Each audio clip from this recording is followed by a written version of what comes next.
السلام عليكم يا شباب، يا رب تكونوا بخير وفي احسن حال دايما. معاكم دكتور سامي هشام من صيدليه دكتور مهاب جزالين. طبعا كلنا عارفين ان رمضان خلاص على ابواب وممكن تستغله كويس جدا عشان تخس، وفي نفس الوقت هو سلاح ذو حدين، يا تخس فيه وتطلع منه بوزنك المثالي وكمان تكسب صحتك، او تطلع بكرش كبير. عشان كده حلقتنا النهارده عن رمضان والصيام المتقطع.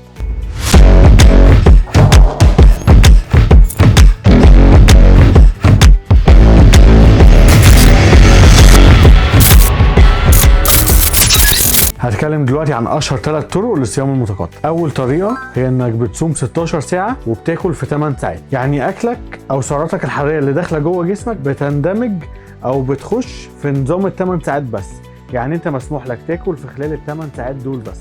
تاني طريقه هي انك بتصوم 24 ساعه. تالت طريقه هو صيام المحارب، وهو انك بتصوم 20 ساعه وبتاكل في 4 ساعات بس.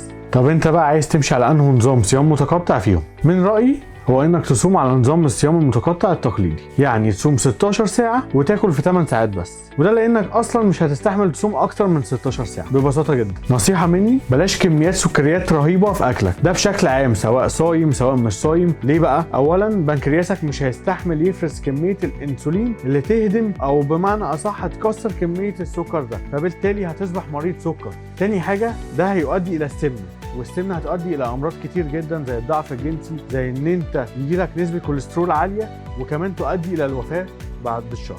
حاول تبعد عن العادات السيئه بشكل عام في رمضان، وابدا ان انت تاخد الطريق الصح في ان انت تحافظ على وزنك. ابتعد عن العادات السيئه، امشي على العادات الصحيه اللي ربنا او الرسول امرنا بيها. اكسر فطارك بتمرتين، اشرب كميه ميه قليله، ما تشربش كميه ميه كبيره جدا وسط الاكل او قبل الاكل، وكل باعتدال. اكسب صحتك، امشي عادل في الدايت، ما تلخبطش في رمضان، ما تستخدمش حوادق دهون نهائي في رمضان. كان معاكم سامي هشام.